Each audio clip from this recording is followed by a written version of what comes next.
I love the Ninja Turtles. They were a big part of my childhood, and I'm sure I'm not alone in that. The original cartoon is still one of my favorites to this day.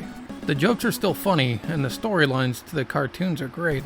They often parody the old horror classics too, like Attack of the 50-Foot Woman and The Fly, just to name a couple. Yeah, there might be some weird little animation mistakes here and there, but to me that always kind of improved the charm. Now, I was a total nerd as a kid, so I was heavily into video games. The NES specifically was huge around the time that I was young. Naturally, as the Turtles got popular, they were very marketable. So, they got turned into a bunch of toys and video games. Did any of you have the big Technodrome toy? I sure didn't. We were too broke to get that. But I sure did have a whole pile of the cheap plastic Kmart ones that fell apart whenever you touched them the wrong way. I did have a Nintendo though. Thankfully those things are pretty sturdy. We also had a local video store that rented Nintendo games too. This video is making me feel like an old man. Anyway, so I recently watched a trailer for the upcoming game, Shredder's Revenge, and holy cow does it look awesome. I love the classic 80s and 90s art style and the colorful cartoony graphics. And the game looks fast and fun and like a classic beat 'em up like the old Turtles games. At least most of them. So anyway, I wanted to go back and look at all the old Turtles games and give a clearer picture as to why I'm so excited for this one. First up is the OG Teenage Mutant Ninja Turtles game for the NES by Ultra, who, if you didn't know, was actually Konami. This one, now I know it has a reputation these days as a quote-unquote bad game, but I really enjoy it. It's weird for sure. It's only really a Ninja Turtles game because of the characters. You could take the 4 main turtles and replace them with any generic ninjas, and it wouldn't really change much about the game itself. It makes me wonder if it actually started out as a Turtles game. Anyway, it's kind of a side-scrolling free roam game that switches to top view sometimes. And it's got kind of a Metroid-ish vibe to it in the fact that you sometimes have to find items to get further in certain levels. Each stage has its own objective and you kind of fumble around to find it using the 4 turtles. Each turtle can jump or attack with its weapon or a side weapon, and that's pretty much it. It has some of the weirdest floaty jump physics I've ever seen in a game, as well as some of the weirdest enemies. There's this dude with a chainsaw. I always call him Casey Jones, but he looks more like a slasher villain, like Jason Voorhees or something.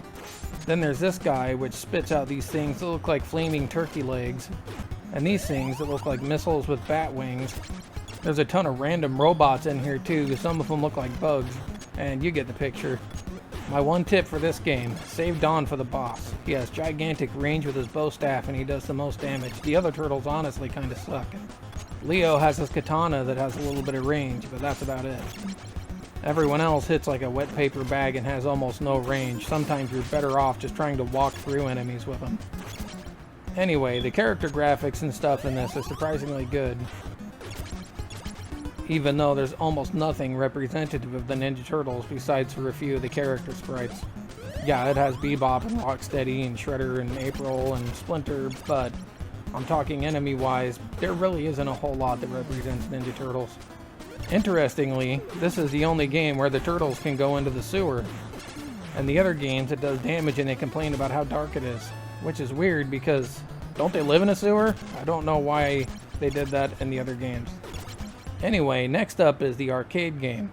And not the NES arcade game, the actual game that's in the arcade. I first saw this when I was young in a nickel arcade up in Portland. That arcade was great. My parents would give me $20 and just set me loose for the whole day. Honestly, she was probably just wanting to get me out of her hair, but whatever. I was happy. Anyway, so seeing this game after the NES game, it absolutely blew my mind. I played through the whole game in one sitting with that big bag of nickels I had. I just can't say enough good things about it. The game is fun, it's fast, it's frantic, everything looks exactly like it should, what you'd expect from the cartoon. And for me at the time, this kind of set the gold standard for what beat 'em up should be, right along with the X-Men arcade game and the Simpsons arcade game too. So I read in a magazine, probably GamePro, that they were trying to bring this game to the home consoles. Which brings me to Turtles 2.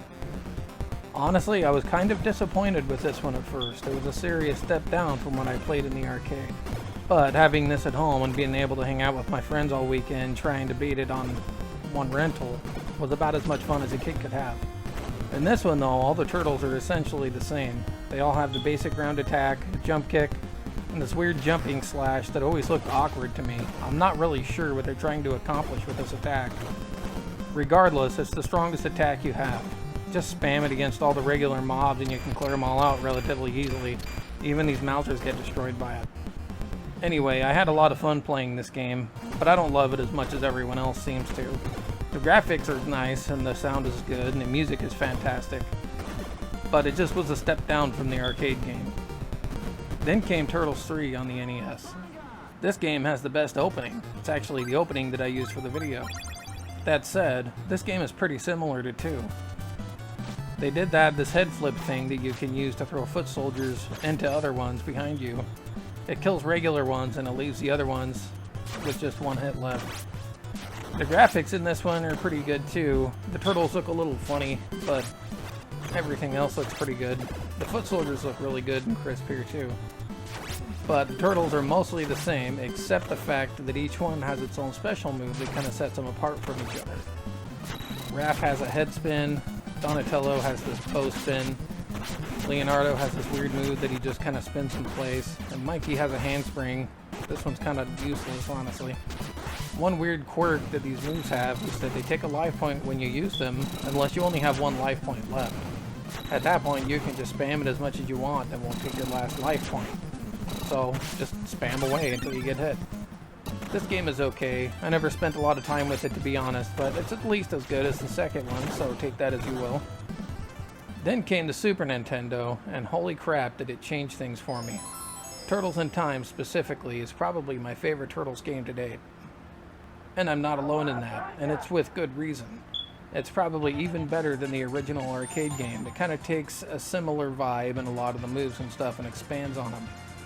The graphics and sound are amazing. Seeing Krang on the first level with his eye lasers is pretty awesome. I love seeing Baxter Stockman as the boss of the first level. There's a good mix of characters here. They even took some from the comics and some from the TV show, and there's even Tonka and Razor, I think their names are, from the movies. Now this game is held in high regard for beat-em-ups and for turtle games alike. It's often near the top of the best beat-em-up lists ever made, and on the top in several cases. If you do a Google search for best beat-em-up of all time, it's hard to find a list that doesn't have this at least near the top. That is, unless you're a Sega fanboy, in which case you would put the inferior Sega Genesis version. Just saying. There was also a fighting game, Tournament Fighters. I really like that one too. It's kind of a Street Fighter clone, but a lot of games from this era were. This one stands out as actually being a high-quality Street Fighter clone.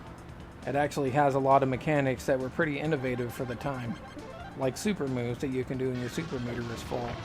And the turtles have this back handspring ability, which is now kind of a backdash in modern fighting games. Anyway, this game is often played as a side tournament at big fighting game events like EVO. I know there are a lot of other turtle games too, like on the Game Boy and Game Boy Advance and stuff, but I skipped over those largely. There was a certain point where the turtles kind of evolved away from the old 80s or 90s cartoon style, and maybe I'm just kind of a retro snob or purist, but the turtles to me always sits right here in this classic style. So anyway, all that said, this new game, Shredder's Revenge, it's clearly a nostalgia grab that's aimed at playing off of everyone's fondness for Turtles in Time, but I'm okay with that. I've been waiting for a really high quality Turtles game for a long time, and I really love the art style of it. So I'll be watching out for this one really closely, and I'll probably be grabbing it day one. I'll probably be one of the first to make a review on it too. So anyway, thanks for coming on this nostalgia trip with me. This trip through time with the Turtles in Time.